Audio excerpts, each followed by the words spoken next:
I remember that COVID app that came out from the Morrison government, cost us about 70 million, had about 2 men and a dog take it up. It was an absolute shocker.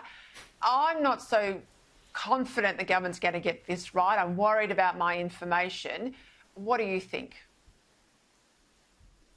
Yeah, well, Peter, you should be worried about your information. We all should be. I mean, there's a number of different layers to this. The first one is this Digital ID Act that was passed earlier in the year is setting up the framework for a digital surveillance state in this country. And it wasn't that long ago in the 80s when people were marching the streets about the Australia card.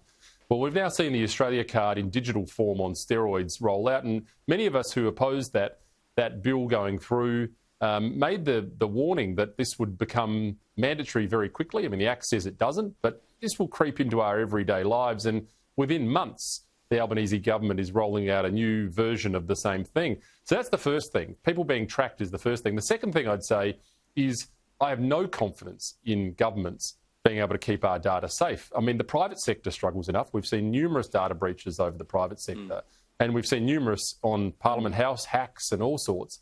So this is a massive honeypot of data that will be built for hackers who will just go to this like moths to a flame. This is a really bad idea. That's why I've introduced a Digital ID Repeal Bill into the Senate, and it's been co-sponsored by a number of other senators, Canavan, Babbitt and others, and Roberts and Hanson, I should say. This is bad law, and we are walking into a digital surveillance state trap in this country.